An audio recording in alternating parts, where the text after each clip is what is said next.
आगे बढ़ते हैं और अब बात करते हैं उस साजिश के पर्दाफाश की जिसमें भारत में कट्टर और टेरर एजेंडे मॉड्यूल को ध्वस्त कर दिया गया।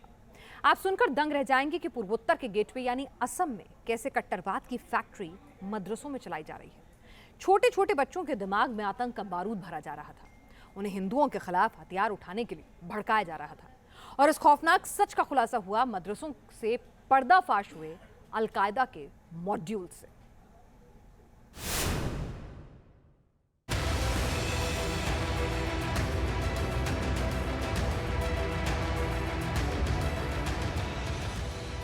असम में मदरसे का मौलवी निकला अलकायदा का आतंकी।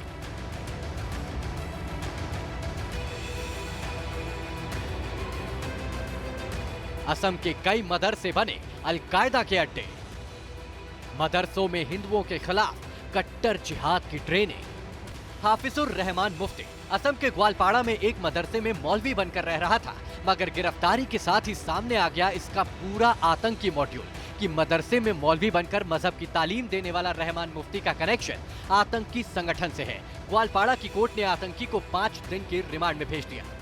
बांग्लादेश के रास्ते सामने आ गया असम में आतंकी घुसपैठ का वो सच जिसका एक एक खुलासा हैरान कर देने वाला है कि कैसे असम में अलकायदा के मॉड्यूल ने अपनी जड़ें असम के मदरसों में जमाई ताकि युवाओं को हिंदुओं के खिलाफ कट्टर फिदाइन बनाया जा सके।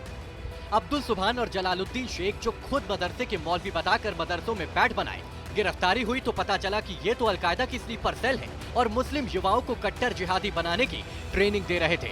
अब्दुल सुभान को पुलिस ने बोंगाई गांव जिले के चोगी खोपा से गिरफ्तार किया था। अब्दुल सुभान से पूछताछ में पुलिस के रडार पर राज्य के और कई बड़े मदरसे आए, जहां छापेमारी के बाद पुलिस ने बहुत बड़े नेटवर्क पर शिकंजा कसा। असम पुलिस ने खुफिया रिपोर्ट और अब तक की जांच के बाद असम के 5 जिले बोंगाईगांव, बारपेटा, मोरीगांव, कामरूप और ग्वालपाड़ा में मदरसे सुरक्षा एजेंसियों के रडार पर है। अलकायदा के टेरर मॉड्यूल के साथ साथ बांग्लादेश के आतंकी संगठन अंसरुल इस्लाम बांग्ला टीम यानी ABT से भी जुड़े हैं। अब तक 34 संदिग्धों को गिरफ्तार किया गया है। जुलाई महीने में बारपेटा और मोरीगांव जिले में भी आतंकियों के स्लीपर सेल का पर्दाफाश किया गया था। इसमें 11 बांग्लादेशियों को पकड़ा गया था। इनमें से एक अब्बास अली से पूछताछ के बाद दोनों मौलवियों की गिरफ्तारी हुई। Some madrasas are sprouting up, here and there, and that's where these people are taking advantage, and they introduce themselves as imam or some teachers, and basically the conspiracy is being hatched outside Assam. Primarily, it's coming from Bangladesh. Some Al-Qaeda groups or Al-Qaeda affiliate groups, they've been coming here, influencing thought process of some youngsters out here. And they are trying to spread the message of radicalization and hatred. Bangladesh में active अंसरुल इस्लाम बांग्ला वो आतंकी संगठन है जो al Qaeda का home base है, यानी इस संगठन में अलकायदा के कैडर की भरमार है और बांग्लादेश के इसी संगठन ने असम में अलकायदा की घुसपैठ कराई। अलकायदा नेटवर्क का एपिसेंटर मदरसों में अलकायदा के स्लीपर सेल। आपको बता दें कि असम में आतंकी जिहाद का एपिसेंटर ग्वालपाड़ा बना है, जहां लंबे समय से घुसपैठ होती रही है। न्यूज नेशन की ग्राउंड रिपोर्ट में देखिए कैसे बांग्लादेशी घुसपैठियों ने जंगल की जमीन पर कब्जा जमाकर कैसे अवैध गांव बना लिया था। देखिए ये वही अवैध गांव है जिसे स्थानीय मुसलमानों ने नहीं बल्कि बांग्लादेश से आए मुसलमानों ने बसा लिया। पिछले 1 दशक में इस गांव में घुसपैठियों की आबादी भी बढ़ी और आतंकी खतरा भी बढ़ गया, क्योंकि घुसपैठ बाहुल्य मुस्लिम आबादी वाले इलाकों के मदरसों में छोटे छोटे बच्चों के दिमाग में आतंकी का बीज बोया जा रहा था। ग्वालपाड़ा जिले का यह मोयला पठार इलाका है। लैंड जिहाद क्या चीज़ है, कैसे बांग्लादेशी घुसपैठी आते हैं और नई जगह पर पूरी बस्ती बना लेते हैं, उसकी बानगी मैं यहाँ आपको दिखाता हूँ। इस पूरे फॉरेस्ट रिजर्व लैंड के किनारे किनारे किनारे किनारे पिछले 7 से 8 वर्षों में इन लोगों ने अपनी नई बस्ती बसाई है। ये फॉरेस्ट रिजर्व लैंड है और इसमें जो प्लांटेशन हुए थे यानी पेड़ लगाए गए थे उसको भी इन लोगों ने रातों रात सब काट के ख़त्म करके सपाट कर दिए। और इसके अंदर एक फॉरेस्ट विभाग का जो जानकारी दी गई यहाँ के स्थानीय लोगों के द्वारा कि एक ऑफिस था, उस ऑफिस को कब्जा कर रातों रात इन लोगों ने मस्जिद में तब्दील कर दी। असम में अलकायदा और बांग्लादेशी आतंकी संगठन के मॉड्यूल का पर्दाफाश होना ये बताता है कि ये हिंदुस्तान के खिलाफ गहरी साजिश है। इसीलिए आतंक की जड़ तक पहुंचने के लिए राज्य के सीएम हिमंता बिस्वा शर्मा ने कहा है कि मोरीगांव केस की जांच NIA करेगी। It is Morigao case we have handed over to NIA. NIA has larger mandate than Assam Police. So my advice to DGP is that after doing initial round of investigation, we should register a general case and hand it over to NIA.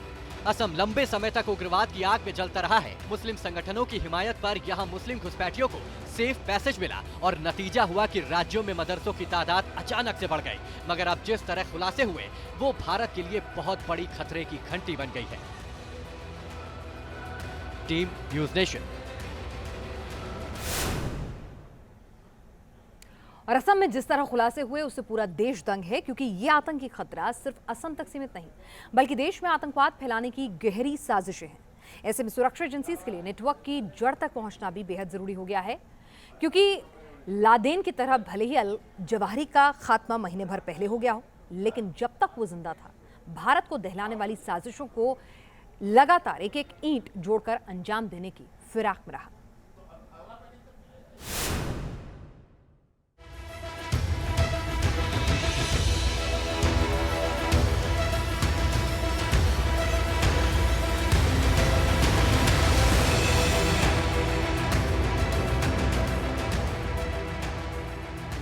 Assam में मदरसे वाले जिस आतंकी network का पर्दाफाश हुआ उसकी जड़ में है al Qaeda in the Indian subcontinent.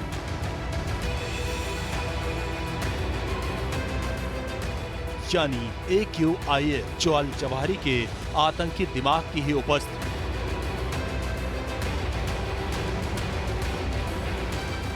Bharat में कट्टरता और आतंकी एजेंडा फैलाने के लिए सितंबर 2014 में अल जवाहिरी ने AQIS को खड़ा किया था। इसके जरिए मकसद था कि केरल से लेकर असम तक भारतीय मुसलमानों को ट्रैप में लेकर AQIS के मॉड्यूल को एक्टिव कर दिया जाए। इसी प्लान के तहत अल जवाहिरी जब तक जिंदा था तब तक भारत के खिलाफ जहरीले वीडियो जारी करता रहा।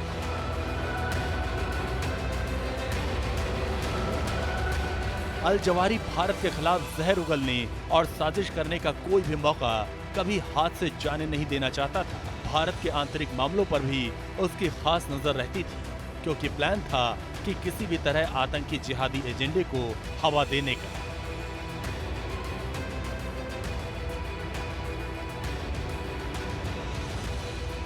अल जवाहिरी जब तक जिंदा था तब तक भारत के खिलाफ ही जहर उगलता था। भारतीय मुसलमानों को भड़काकर वो भारत में अल-कायदा के नेटवर्क को तैयार करने की गहरे चालें भी चली और भारत में सुन्नी PFI जैसे कट्टर कैडर के गुर्गे फंस भी गए। इसका सबसे ताजा मॉड्यूल असम में मदरसों का आतंकी कनेक्शन है। मई में NIA की टीम ने असम में अल-कायदा मॉड्यूल पर बड़ी छापेमारी की। ये छापेमारी AIQS से जुड़े अंसारुल्लाह बांग्ला टीम के मॉड्यूल को लेकर था। इस मॉड्यूल को असम में छिपा बांग्लादेशी चला रहा था। दिल्ली में 2015 में 3 आतंकियों की गिरफ्तारी के बाद AQIS के भारत में मौजूदगी का पहली बार पता चला था। दिल्ली पुलिस ने बाद में AQIS के आतंकी मौलाना अब्दुल रहमान कासिम को गिरफ्तार किया था। पुलिस ने दावा किया कि इस आतंकी संगठन ने झारखंड के जंगलों में ट्रेनिंग कैंप बना रखा है।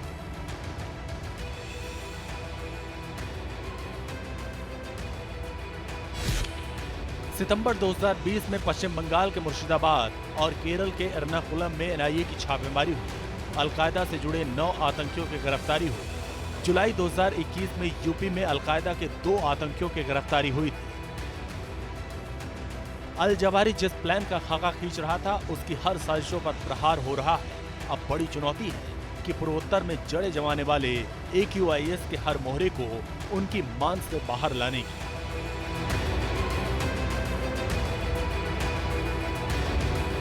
Team news nation.